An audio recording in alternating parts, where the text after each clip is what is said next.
Hi, I'm Terri Kimble, President and CEO here at the Chandler Chamber. And today I have with me Mark Stewart. Welcome, Mark. Thanks. Mark is a candidate running for County Supervisor, Maricopa County Supervisor in District 1. Congratulations. Thank you. So, Mark, running for County Supervisor, it's one of the largest counties in the entire country. Why are you jumping in the race? That's a great question. I think, one of the primary reasons is we've done such great things here in Chandler, especially from an economic opportunity perspective. I think we've been the tip of the spear for much of the innovation and much of the investment that's come from not only our federal government, but just from private industry into Chandler. I think taking some of those strategies, especially with working with the Chamber, even if we start work, I'm sure we'll work with the Arizona Chamber as well at the county, to really continue to build on that. And I think so learning what I've learned in Chandler, taking that to the county, I think would be really beneficial for the community at large.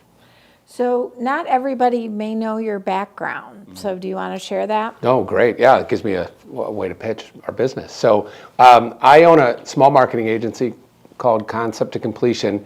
And then I just started with men's health clinics called Game Day Men's Health. And so we have a clinic up in Biltmore. We have a clinic opening on Monday right over here at Ryan Road and Gilbert Road in Chandler. So Chandler was my primary hope to get opened up. We're a member of the Chamber as well. And so we're excited about our grand opening opportunity with you guys. But I've been doing that for a number of years. I worked Fortune 50 with an oil company for a number of years. Been on city council now for 8 years. I term out in January. So I'm a busy guy, but my primary focus has always been on creating opportunity and growing the businesses and creating jobs and things like that. So it's good. So let's talk a little bit. What do you feel is some of the biggest challenges facing Maricopa within the next couple of years, 4 to 5 years? Yeah, no question it's going to be water, right? I think there's two stories there. One, there's been some press from outside the state, saying Arizona's running out of water. That happens when you create opportunity like we do, and you've got companies moving from California and Illinois to our market. They're trying to put a kibosh on what we're doing here. But I think obviously public safety. One of the things that we did that was so wonderful in Chandler is we added police when the chief asked for them, right? And we're experiencing the lowest crime in the history of our city. In Maricopa, our sheriffs are woefully underpaid. They're understaffed to a degree. And I think working with the sheriff, who's an elected person, to make sure we get the budget to be able to fund that. So the good thing about the county is they've cut, just like Chandler has, cut property taxes over the last 4 years. So we got to shake the couch cushions and make sure that they're not running from Maricopa County Sheriff's Department to Chandler, right? Because we pay better. And so we need to find some parity there. And then I think taking the culture that we have here, a cop can't go into a coffee shop in Chandler and buy their own cup of coffee. We want that same thing to happen in Maricopa County. So those are my big priorities. And then ultimately, that economic development, right? I mean, really being a voice box for the county and the great things that we can do from a business perspective. And my business background, I get it, right? I just get what we're all facing out there. You've got the city coming at you with regulations, the county coming at you with regulations. Federal government, of course, they're overwhelming sometimes. So getting it from a small business perspective to understand what that means, I think can really be a good advocate for our small business owners especially. Great. So the Chandler Chamber here, we represent about 172,000 employees here in Chandler, as you know.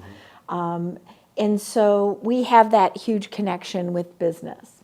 How will you foster a positive relationship from the county level with the Chandler Chamber? Well, you know me, I show up, right? And that's 90% of, that's what I tell my kids, right? I got 2 kids, they both graduated from ASU, but showing up and being visible and then listening to the community, listening to the business community, roundtables that you have, I think there'll be a better opportunity for me to influence both at the county level, but at the state level and federally, right? I'm connected with several congressmen and so I think that would be the key. I think it's important.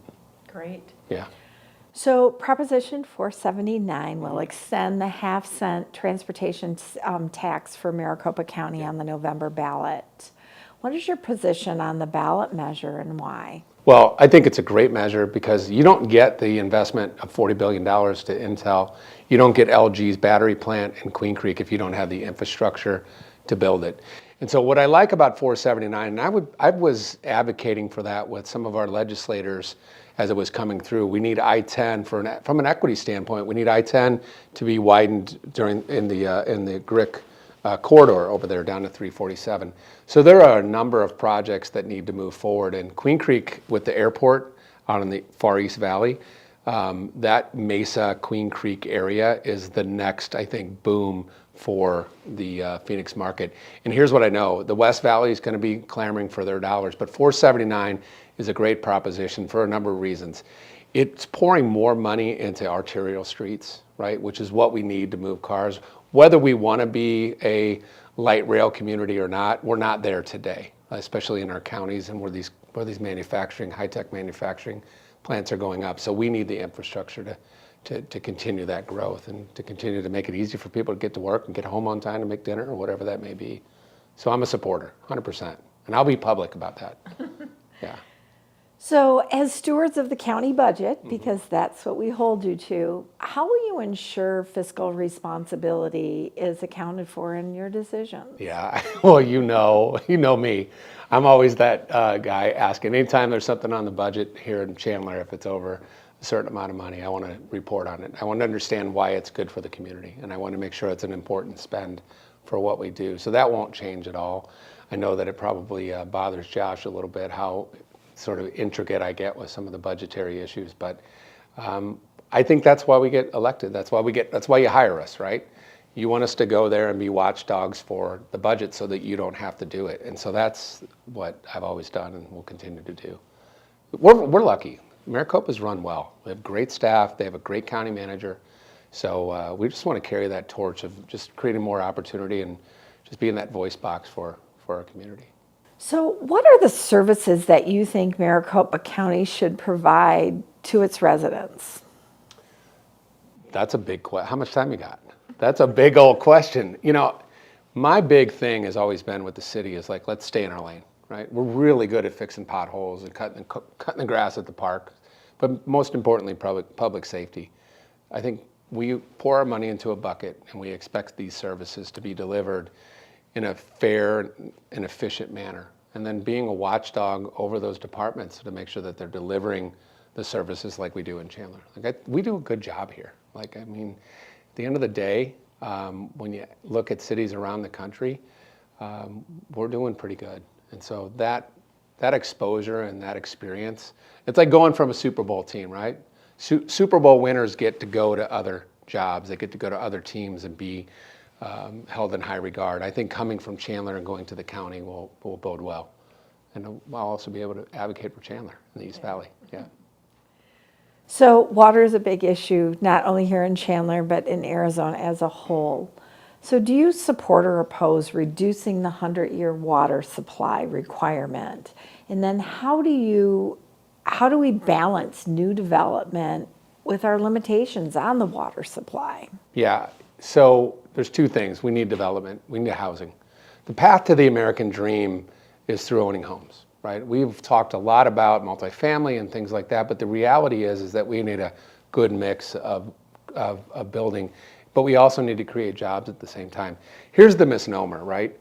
Arizona has always been great stewards of water. We have CAP, we have all these different, what is it called? AMWA, thank you. These groups have been planning for droughts for 100 years. So keeping the 100-year water plan is a good idea, I think. But moreover, we need to make sure that we tell the story that we have water, that we're good stewards of water. And then we need to get California to kind of give some of that water back and quit pouring into the ocean. That's a reality. So these lower basin states are struggling because of a deal that was created back in the 50s and 60s. So Congress and the senators need to work on that and get that loosened up a little bit so that we're not, so we have more, right? Especially for our farmers. They're the first ones that are cut. Yeah, it's not right. Great information. Yeah. So I've kind of asked you a little bit all over the board on these questions. Is there anything that I may not have asked you that you feel is important for our viewers to know, number one? And number two is there anything else that you'd like to add, why they should vote for you? Yeah, no, that's the best question, right? So you want somebody that's going to be elected as somebody that you're putting your trust into to go and advocate and serve, right? And so one of the challenges that I think we're faced with is that you see what's going on in DC, right? And it's frustrating. And at the local level, we're making things happen that affect everyday life. And I think I have a purity of purpose, right? You know, I've got a business, I've got a family, I'm very connected to the city, and I'm here because I have purity of purpose, right? And so I believe in a limited government. I believe that the smallest government that is a facilitator for opportunity is the best kind of government, not a regulator. And so you know some of the things that I've championed over at City Hall, and some I win and some I lose, but you keep moving forward, and we've created a pretty good soup here in Chandler, and thanks to the Chamber. You guys are very involved and you keep us accountable, which is, I've told you that for 8 years now. There's an accountability factor there, and that comes from your business community. So we're grateful for you all choosing Chandler and being a part of our community here, so thanks. Great. Mark Stewart, candidate for Maricopa County Supervisor, District 1. Thank you for joining us. Yeah, thank you.